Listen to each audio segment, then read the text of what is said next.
Moi c'est Marcel. Allez les bleus!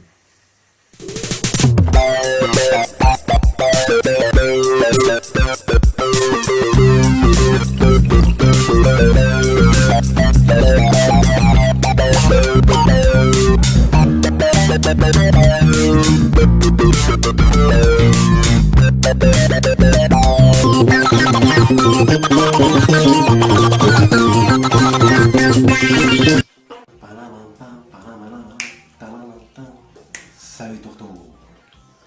Ce soir encore une soirée rétro gaming et ce soir je vais vous présenter la Retro Duo portable V2 Core Edition. Ok, ceci, une console qui fait plein de trucs, une console qui fait console de salon, qui fait console portable, qui sait utiliser les cartouches Super NES, qui sait utiliser les cartouches NES, qui sait utiliser les cartouches Genesis, qui sait utiliser les cartes mode, les linkers, tout ça. Donc là, tout à l'heure on verra le unboxing avec tout ce qu'il y a dedans, mais avant je vais vous expliquer tout ce qu'on peut faire en plus. Donc en fait j'ai oublié de dire que c'est les Retrobit qui avaient ça il y a 2 piges environ, en 2014. Donc il faut savoir que comme elle fait console de salon, on peut y mettre des contrôleurs originaux NES, que voici, que voilà. Donc là bah, évidemment on va tester tout à l'heure, on testera un jeu Super NES. Là c'est le seul truc que j'ai pas testé, c'est le Super Game Boy avec une cartouche Game Boy. Mais je l'ai vu sur YouTube donc il n'y a pas de raison que ça marche. Un jeu NES original, c'est un jeu d'aventure, ouais, bref. Je sais pas si on va le tester. Par contre la grosse carte mode de série 200, où il y a 200 jeux dedans, on va le tester. Alors on verra que ça marche mieux que sur ma vidéo, rappelez-vous, la vidéo d'une soirée avec la NES. Où la NES avait quand même mal vieilli, elle avait du mal à supporter cette cartouche. La Retro Duo portable V2 Core Edition, elle le supporte super bien. Un petit Linkers Mega Drive. Ça n'a rien à foutre là-dedans parce que ça doit être là-dedans. Donc ça, c'est l'adaptateur Genesis. J'ai un jeu de Genesis, ouais, j'ai un jeu de Genesis. Jeu Mega Drive. Ils disent que c'est un adaptateur Genesis. Il faudra tester un jeu de Genesis. En tout cas, les jeux Mega Drive, ça marche. Genesis étant le pendant américain de la Mega Drive. Le SECAM, je sais pas. Je peux vous dire par ailleurs que beaucoup des jeux SECAM sur le Retro Duo portable sont moyennement compatibles. Alors que 99% des jeux PAL fonctionnent. Ok. Et un Linkers Super NES. Voilà. Je sais plus, je perds la boule. Je vous ai dit qu'il y avait un Linkers Genesis. Linkers Genesis, il faut que j'arrête avec ça. Un Linkers Mega Drive. Et donc je vous montre vite fait. Voilà, c'est le micro SD qu'on met dedans. Bon, elle fait 1 giga, hein, il n'y a pas besoin de plus pour mettre 15 000 jeux Mega Drive. Alors ça me fait rire parce qu'il y en a quand ils parlent des Linkers. Oui, c'est pour préserver les boîtes, ça m'évite de sortir la cartouche de son emballage. Et comme ça j'ai les jeux, mais comme je les ai en originaux, tout va bien. Mytho. Tu t'en mets 10 000 sur ta carte SD et tu fais croire que tu en as 10 000 dans ton placard. Mytho. Donc, qu'est-ce qu'on peut lire sur la boîte? Que c'est Retrobit qui l'a fait. Fort pour para NES et SNES cartridge. Avec la plupart des consoles 16 bits Super NES. Ensuite, compatible avec la plupart des jeux 8 bits NES, évidemment. Ils disent avec l'adaptateur qui est inclus dedans. Parce que l'adaptateur NES est inclus dedans. Les jeux Super NES se lisent sans problème, on insère la cartouche dedans, c'est prévu à cet effet. L'adaptateur NES est prévu. L'adaptateur Mega Drive est vendu séparément. Port d'accès à la cartouche plus solide. Port d'accès à la cartouche plus solide, je sais pourquoi, parce que la V1, c'était une catastrophe. Légère et très pratique en voyage. Je vous garantis que ce n'est pas le cas. Surtout si vous jouez à des jeux NES. Il y a un petit support pour vous positionner quand vous mettez en mode console de salon. Il y a un petit support comme il a cet effet. Upgrade screen, ouais, en fait là il compare tout par rapport à la V1. Donc l'écran s'est amélioré, la luminosité s'est améliorée. Il y a un indicateur de LED concernant la batterie parce qu'il faut croire que dans la V1 il n'y en avait pas. Crisp and clean sound. Le son est meilleur. Bon, bref. Ça dépend des consoles des cartouches que vous mettez dedans. Le son 8 bits. Le son 8 bits est moyen. Le son 16 bits des consoles 16 bits est meilleur. La boîte est sympa. Je suis pas un spécialiste des mecs qui lisent la boîte, qui disent qu'il y a un petit logo là, un petit QR code ici, petite interdiction de le jeter à la poubelle, les normes européennes, les codes barres et machin. Il y en a qui sont super bons pour décrire une boîte. J'en ai rien à foutre. C'est parti, on va déballer tout ça. Donc, comme je vous disais, c'est une console, elle fait console de salon également. Vous avez un adaptateur RCA. Là, je vous ai dit tout à l'heure elle savait utiliser les contrôleurs Super NES. C'est simple, vous voyez. Le contrôleur, tac, voilà. Le fameux adaptateur NES. Vous glissez la cartouche Super NES, pardon, NES. Hein. L'alimentation secteur pour recharger la batterie, qui est donc, vous avez bien constaté, qui est chinoise, donc il faudra un adaptateur. Enfin, moi, ça a été livré comme ça. Hein. Évidemment,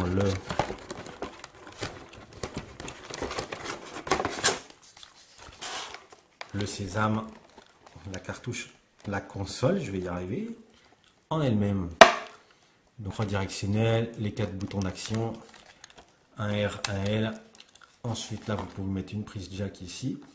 Ce qui nous intéresse nous, c'est ici donc qu'on va ou mettre la biscotte, donc l'adaptateur NES, ou les cartouches originales Super NES, ou l'adaptateur Mega Drive, ou accessoirement le Super Game Boy.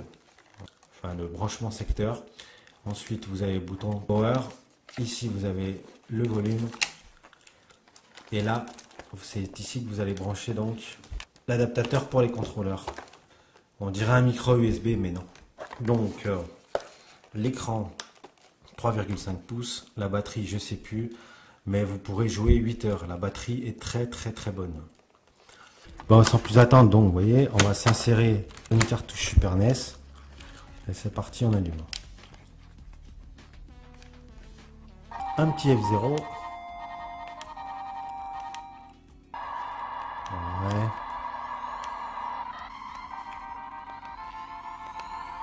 C'est super jouable, hein, comme l'original évidemment. La cartouche a bien été reconnue sans problème. Donc voilà quoi. Moi je joue comme une merde. C'est normal, je filme en même temps, c'est pas évident du tout.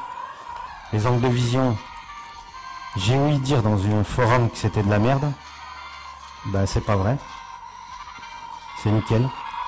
C'est nickel. J'ai beau pencher comme ça. C'est nickel. Et bah là je valide quoi. I approve this message. Maintenant on va faire du NES. Mais là vous vous rappelez de ma carte mode que j'avais acheté où il y a 400 jeux, je sais plus combien, bref. Donc ça, vous voyez, là, le but c'est que ça rentre. De toute façon, faut pas forcer. Si vous mettez à l'envers et tout, ça rentre pas. Vous voyez, puis il y a du jeu, donc là ça s'est bien clipsé, parfait. Voilà. Tout. Alors ça fait peur parfois. Hein. Là je vous cache pas qu'on a l'impression qu'on a tout pété à l'intérieur. Mais en fait non, rassurez-vous. J'aurais tendance à dire que ça doit faire 25 cm de hauteur. On a franchement l'air con. Vous voyez dans le bus en train de jouer. Bon, ouais, franchement. Ou alors vous passez pour un illuminé, quoi. Mais on va voir si ça marche. Évidemment, si je fais la démo, je l'ai déjà testé. Alors en plus, je suis en train de penser que j'ai oublié de vous dire qu'évidemment, il y a les boutons traditionnels Select, Start, et il y a un bouton de contraste. Donc là, autant dire que il y a 3 niveaux de contraste. 4 niveaux, pardon. Donc, mais le 4e, on ne voit rien. Donc on s'en fout. C'est pas le but. Je suis pas sûr que j'ai pris le meilleur jeu qui soit, quoi. En tout cas, ça marche nickel. Donc la grosse carte mode de 200 jeux. Ah, je sais même plus, attendez. Qu'est-ce que c'est écrit quoi là? NES série 200, donc 200 jeux. Voilà. Ça marche, quoi. Je ne veux pas vous reparcourir cette cartouche là, je l'ai déjà fait. Hein. Je vous renvoie sur ma vidéo une soirée avec la NES où on a parcouru pas mal de jeux, mais on n'avait pas fait celui-là. Hein, le but étant que j'en choisisse un autre quand même éventuellement. Pourquoi je le teste en mode console? C'est évidemment pour vous dire que bah, c'est lourd quoi. Franchement, et puis vous voyez,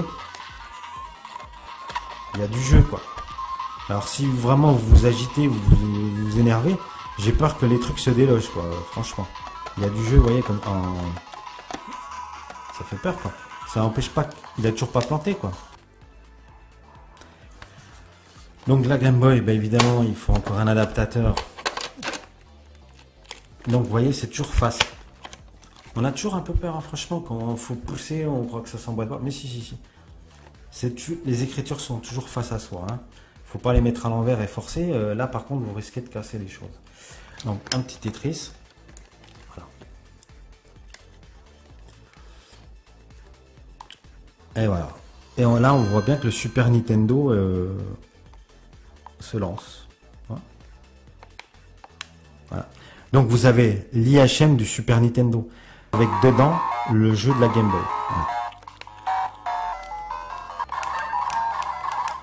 Vous avez vu que le jeu est en couleur.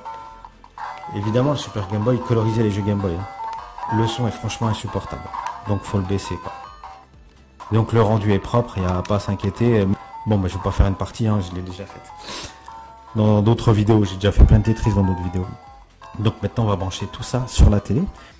Donc, en fait, c'est très simple. Ici, là, vous avez le cordon RCA qui va derrière, hein, donc sur les fiches jaunes, blanches, rouges. Ici, donc, est branché l'adaptateur pour les contrôleurs physiques. Voilà. Donc là, un contrôleur Super NES qui est branché ici. Par contre, petite chose importante, pour orienter les contrôles, donc directement du contrôleur physique vers la télé, enfin vers la console du coup. Petit bouton, il faut bien actionner à on. Est-ce qu'on voit bien, Voilà. Sinon, ce sont toujours les contrôleurs physiques qui font foi. Les contrôleurs de la console, ceux-là là. Et donc la croix directionnelle par ici. Vous pourrez constater, là j'ai branché rapidement le jeu Super Game Boy comme vous pouvez voir ici. Après je filmerai en caméra fixe, hein, c'est juste pour avoir une liberté de mouvement. C'est parti. On va rester 2 minutes sur le jeu Super Game Boy. Le son est pas bon. Là je l'ai mis très bas.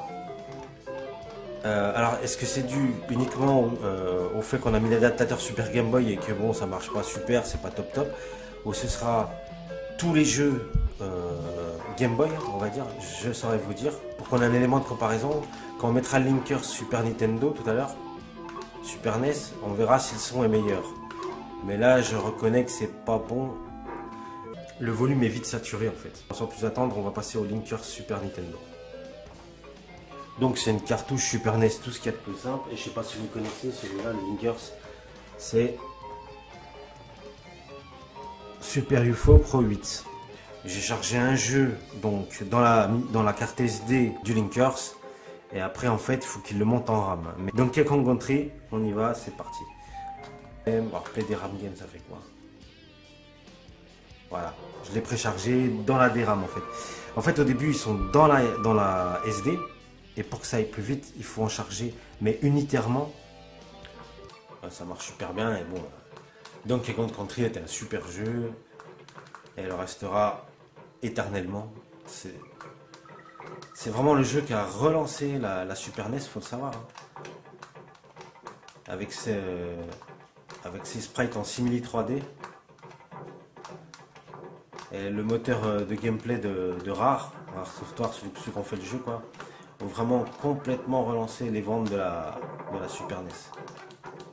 C'est un kiff total. Voilà. Donc Linker Super NES supporté avec brio par la Retro 2. Encore un atout supplémentaire. Bon, j'ai perdu. Donc pour jouer au jeu Mega Drive, il y a l'adaptateur supplémentaire, le RetroGen, évidemment, qui est vendu séparément, toujours par Retrobyte. Vous avez l'adaptateur. Là, on va se taper un Sonic. Vous le branchez comme ceci. Vraiment sans filet, ça pourrait ne pas marcher. Ça pourrait un peu déconner, ça marche du premier coup. On se fait le level 1.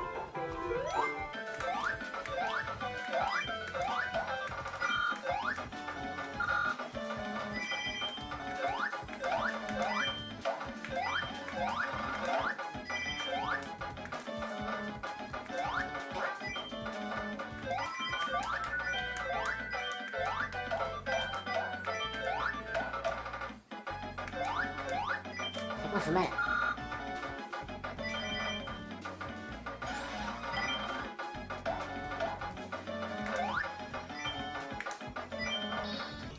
Et voilà.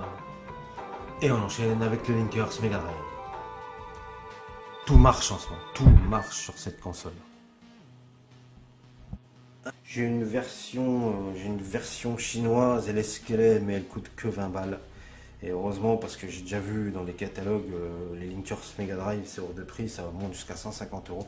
Alors peut-être qu'ils sont super perfectionnés, un peu comme le Super UFO, qui d'ailleurs coûte assez cher. Je crois que j'avais payé quand même 40 presque 50 euros. Celui-là il coûte 20 euros. Bah du coup, il est plus limité, j'imagine, hein, mais il est plus user-friendly. Moi, il me va très bien. Hein. Quand je fais un play game, bah ça marche pas. Select Game, voilà, donc le jeu qu'il y avait dedans, bah, je ne saurais pas vous dire ce qu'il y avait. Hein. On va faire Europe, Virtual Racing Europe. Voilà, donc en fait, dans la liste sur la SD, il y avait déjà des jeux. Hein. Et c'est le même principe, après il faut qu'ils les mettent en RAM du Linkers.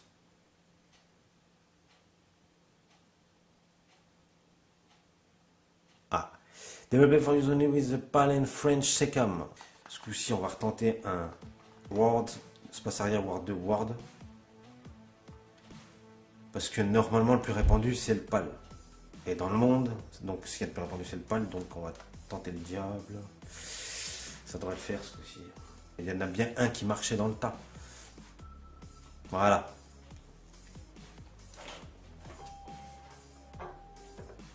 C'est un peu pâle les couleurs, je trouve.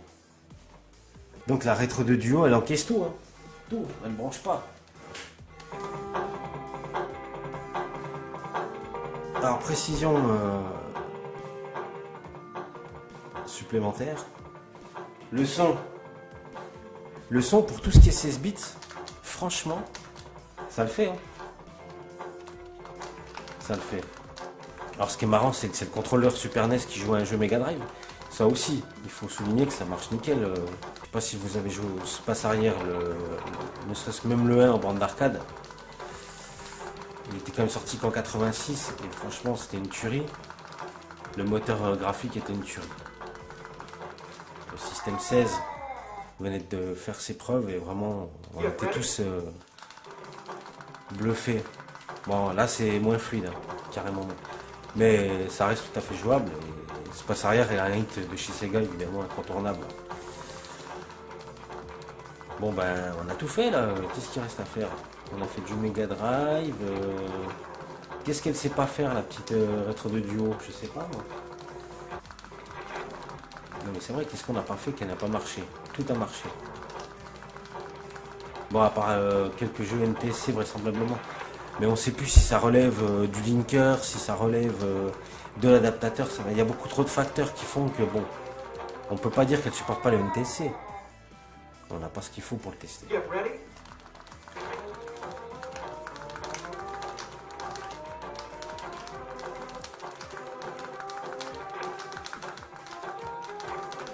Ah. En tout cas, ça marche nickel. Je suis assez enthousiaste parce que pour un fan de rétro gaming comme moi, ben, elle sait tellement faire de choses, elle encaisse tellement tout que dans la conclusion, vous verrez, j'en penserai beaucoup de bien. Bon, un dernier test quand même. L'idée c'était de tester la NES sur la télé avec les contrôleurs de la Super NES parce qu'on a vu que le contrôleur de la Super NES marchait nickel. Ok. Pour les jeux Mega Drive. Pour les jeux Mega Drive, pour les jeux Super NES c'est normal, hein, heureusement, encore heureux. Mais il fallait quand même s'assurer que le contrôleur de la Super NES fonctionne sur les jeux NES. Donc pour ça, rien de tel qu'un petit Mario pour constater que ça marche super bien. Ok. Voilà. Et c'était aussi l'occasion de tester le son aussi. Il n'y a pas à chier, hein. Il y a quand même une différence entre les jeux 8 bits et les jeux 16 bits, mais ça c'est normal, c'est de par l'architecture initiale, c'est normal. Par contre franchement, c'est quand même mieux que le Super Game Boy. Ce qui est rassurant quand même, c'est que le son n'est pas insupportable, loin de là. Voilà. C'était la petite dernière vérification que je voulais vous faire avant de passer à la conclusion. Bon, mes petits tourteaux, je vais vous dire le fond de ma pensée concernant ce produit, la Retro Duo portable V2 Core Edition. Moi, j'en pense que du bien. Parler des points très appréciables, c'est sa compatibilité assez large. Elle supporte les jeux NES, les jeux Super NES et les jeux Mega Drive.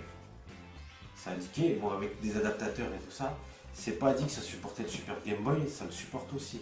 C'est pas dit que ça supportait les cartes un peu modifiées où il y a plein de grosses compilations de jeux, ça le supporte aussi, donc tout ça c'est très bon point. Et c'est pas dit également que ça supportait les linkers et ça les supporte aussi. On a un panel de machines qui sont compatibles avec ce truc là, donc on peut vraiment refaire l'histoire du rétro gaming de l'ère 8 bits et 16 bits. Donc ça c'est super. Il faut pas se fier au forum pour la simple et bonne raison que elle est super bien, elle est super bien. Bon là effectivement je n'avais pas son avantage, pourquoi? C'est le seul défaut qu'elle a. C'est quand on est en mode super, okay, on est en mode NES, là vraiment on a l'air con, et comme je vous avais montré, il y a du jeu. Là on a super l'air con, mais ça reste tout à fait jouable, c'est lourd, je vous cache pas que c'est lourd, ça bouge, ça tangue, mais ça reste tout à fait jouable. Là pour le coup, bon on est d'accord que je n'avais pas son avantage. En revanche, quand vous jouez à des jeux NES, Super NES et Mega Drive, le support est beaucoup plus petit. Et du coup, ça se prend bien en main, les boutons sont très accessibles, tout est bien gaulé. C'est un peu mouse costaud. Il a fallu intégrer toute la techno de l'époque, des cartouches 8 bits. Et ça, bon, plus les adaptateurs, je vous explique pas. Forcément, elle est épaisse. La batterie, pareil, super bien. 8 heures, c'est vrai. Et vraiment, je vois pas ce qu'on peut dire. Le son est faiblard en mode console. Après, on retrouve un son tout à fait normal en mode 16 bits sur la télé. Un son franchement limite en mode Super Game Boy. Par contre, même en mode 8 bits, un son certes un peu moins bon, mais en mode télé, c'est très bien. Par contre, le son sur la console, franchement, c'est moyen. Je vous recommande un casque fortement. Voilà. J'ai ouï dire, et je vous rappelle aussi, que des fois, souvent, les gens gueulent dans les forums, une fois de plus, pour dire ouais, mais des fois, la cartouche, machin, oui, regardez. Évidemment, quand je fais la démo, voilà, vous avez vu, je me casse pas la tête, j'allume, qu'est-ce qui se passe? Ça marche. Mais il est où le problème? Vous avez vu, je me suis pas cassé la tête. Là, j'y suis avec Franco de Port, voilà, ça marche. Ça marche 99% du temps. Ça m'est arrivé une fois que ça ne marchait pas.